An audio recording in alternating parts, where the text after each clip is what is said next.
আবারও উত্তপ্ত বৈশ্বিক তেল পরিবহনের গুরুত্বপূর্ণ জলপথ হরমুজ প্রণালী। আমেরিকা অবরোধ তুলে না নেয়ায় আবারও এ পথ বন্ধ করে দিয়েছে ইরান। এরপরই এ প্রণালীতে একটি তেলবাহী ট্যাঙ্কার লক্ষ্য করে গুলি চালিয়েছে তেহরান। ব্রিটেনের মেরিটাইম ট্রেড অপারেশনস বা UKMTOর বরাতে এ তথ্য জানাচ্ছে কাতার ভিত্তিক গণমাধ্যম আল জাজিরা।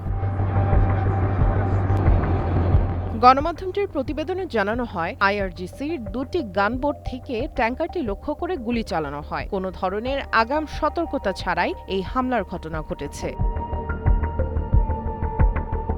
ওমানের উত্তর-পূর্ব উপকূল থেকে ২০ নটিক্যাল মাইল দূরে এই ঘটনা ঘটে। ওই ট্যাঙ্কারের ক্যাপ্টেনের বরাত দিয়ে UKMTO জানায়, IRGCর দুটি গানবোট রেডিওর মাধ্যমে কোনো ধরনের যোগাযোগ না করেই সরাসরি ট্যাঙ্কার লক্ষ্য করে গুলি ছুড়তে শুরু করে। তবে জাহাজ এবং এর ক্রু বা নাবিকরা নিরাপদে আছেন বলে নিশ্চিত করা হয়েছে। বর্তমানে সংশ্লিষ্ট কর্তৃপক্ষ বিষয়টি নিয়ে তদন্ত করছে।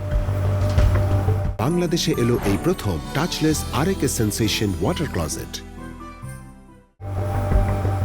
এদিকে বার্তা সংস্থা রয়টার্স জানাচ্ছে, শনিবার হরমুজ প্রণালী পেরোনোর চেষ্টা চালানোর সময় অন্তত ২টি বাণিজ্যিক জাহাজ লক্ষ্য করে গুলির ঘটনা ঘটে। সামুদ্রিক নিরাপত্তা ও শিপিং সূত্রগুলো বিষয়টি নিশ্চিত করেছে বলে জানিয়েছে রয়টার্স। এর কিছুক্ষণ আগেই ইরান হরমুজ প্রণালীর ওপর কঠোর নিয়ন্ত্রণ আরোপের ঘোষণা দেয়।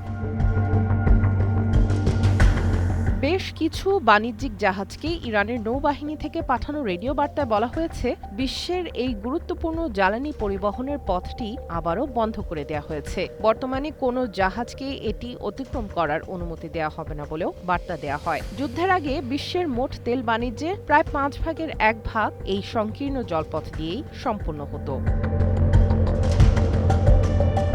সামিয়া জান্নাহ, ওয়ান ইন্টারন্যাশনাল ডেস্ক।